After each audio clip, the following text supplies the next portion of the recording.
नमस्कार। जो धार्मिक सज्जन पंचांगों के अनुसार तिथि, व्रत और मुहूर्त की जो एक परंपरा है, उसके अनुसार चलते हैं और अपना सभी कार्य एक शुभ मुहूर्त आदि में करते हैं। उनके लिए आवश्यक है कि इस वीडियो को देखें, क्योंकि इसमें हमने 2026 के जनवरी माह का तिथि और मुहूर्त के संबंध सहित कुछ अन्य बातें भी बताया है, जो कि एक परंपरा से जो लोग पंचांग आदि का पालन कर रहे हैं, उनको सुविधा इससे मिलेगी।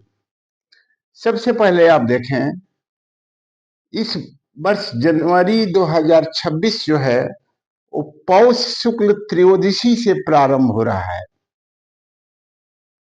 अर्थात 1 जनवरी को पौष शुक्ल त्रयोदशी है और इसका समापन जो है वो माघ शुक्ल चतुर्दशी को होगा।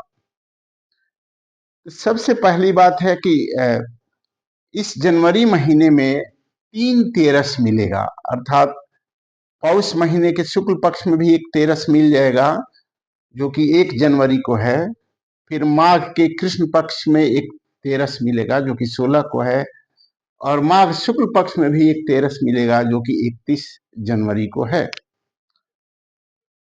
3 जनवरी को पौष पूर्णिमा है, और पौष पूर्णिमा से ही जो लोग कल्पवास करते हैं माघ महीने में इलाहाबाद या विभिन्न जगहों पर, धार्मिक जगहों पर, अपनी आध्यात्मिक उन्नति के लिए, सुख शांति के लिए, एक तपस्या के रूप में अपनी शक्ति के वर्धन के लिए, उनके लिए भी उसी दिन ये मुहूर्त शुरू होता है, पौष शुक्ल पूर्णिमा अर्थात 3 जनवरी से। इस माह में फिर आएगा आपको सटतिला एकादशी व्रत, जो कि 14 जनवरी को है, और 14 जनवरी को ही मकर संक्रांति रात्रि 9:45 में है। 9:45 में होने के कारण जो खिचड़ी का जो पर्व है वो अगले दिन 15 जनवरी को मनाया जाएगा, और 15 जनवरी को स्नान आदि शुभ जो कार्य हैं, पुण्य दान आदि का जो कार्य है, वो 15 जनवरी को सुबह में लोग करेंगे अपना। फिर याद आएगा जया एकादशी व्रत, जो कि आपको 29 जनवरी 2026 को है। नाम से ही जैसे अर्थ है उसका, जय यानी विजय प्राप्त करना, परिवार में सुख समृद्धि और चारों तरफ से सफलता के लिए परिवार के जो कुछ सदस्य हैं, बड़े बुजुर्ग जो हैं, वो जया एकादशी व्रत करते हैं। उसमें उनका ये संकल्प रहता है मन ही मन कि हमारे परिवार के सभी सदस्य अपने अपने क्षेत्र में सफल हों, दृढ़ निश्चयी हों, उनको कोई दिक्कत नहीं हो। इसलिए जया एकादशी व्रत भी बड़ा एक प्रसिद्ध व्रत है और फलदायी व्रत है, जिसको बहुत से लोग करते हैं। फिर सबसे अच्छी बात है कि बसंत पंचमी भी इसी वर्ष इसी माह में है। बसंत पंचमी जो है वो 23 जनवरी को है। बसंत पंचमी जैसे कि नाम तो बसंत पंचमी है, लेकिन उस दिन माँ सरस्वती का उपासना, पूजन, आवाहन सब कुछ किया जाता है। चाहे विद्यार्थी हों, शिक्षक हों या अन्य जो बुद्धिजीवी वर्ग है, वो अपनी बुद्धि को बढ़ाने के लिए, अधिकतम ज्ञान अर्जन के लिए और अपनी सफलता के लिए माँ सरस्वती की पूजना, आराधना, प्रार्थना, आरती आदि करता है। ये भी इसी माह 23 जनवरी को है। फिर कुछ लोग जो हैं वो बड़ा ध्यान रखते हैं कि ये पचका तो नहीं चल रहा है, पूछते रहते हैं आकर के ज्योतिषी से कि पचका तो अभी नहीं है। तो पचका का भी इसमें हमने ये बताया है कि पचका जो है वो है आपको 21 तारीख से लेकर के, यहाँ देखें 21 से लेकर के 25 तारीख तक, ये जो 5, 21, 22, 23, 24, 25 ये 5 दिन जो है पचका कहते हैं, पंचक नक्षत्र कहते हैं। जो कि धनिष्ठा से शुरू होता है। धनिष्ठा, शतभिषा, पूर्वा भाद्रपद, उत्तरा भाद्रपद, रेवती।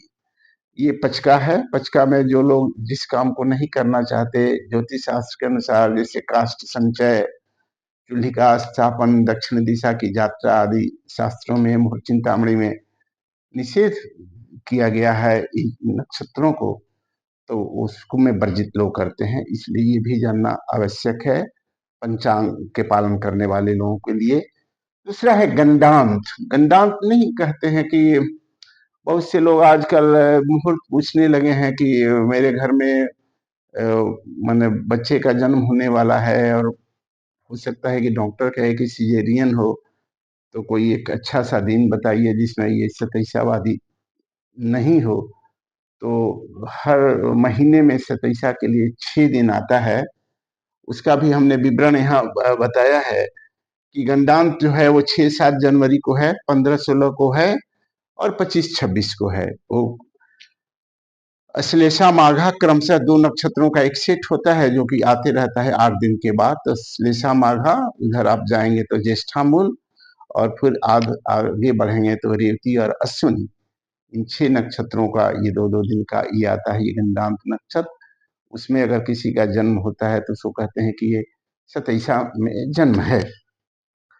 और इस वर्ष क्या है कि एक तो 15 जनवरी तक जो है वो खरमास है, धनु राशि की संक्रांति में खरमास में जो है शुभ कार्य वर्जित रहता है, शादी विवाह गृह प्रवेश गृहारंभ आदि, तो इसलिए वर्जित है। और 15 जनवरी के बाद शुक्र के अस्त होने के कारण, शुक्र के अस्त होने के कारण भी विवाह मुहूर्त का जनवरी में अभाव है। आखिर में शुक्र उदय हो रहा है पश्चिम दिशा की ओर, फिर फरवरी से अन्य दूसरे ग्रहों के उदय अस्त के कारण से आगे से विवाह आदि का मुहूर्त जो है वो प्रारंभ होगा। ये जनवरी का एक सामान्य शुभ मुहूर्त और व्रत आदि का विवरण है।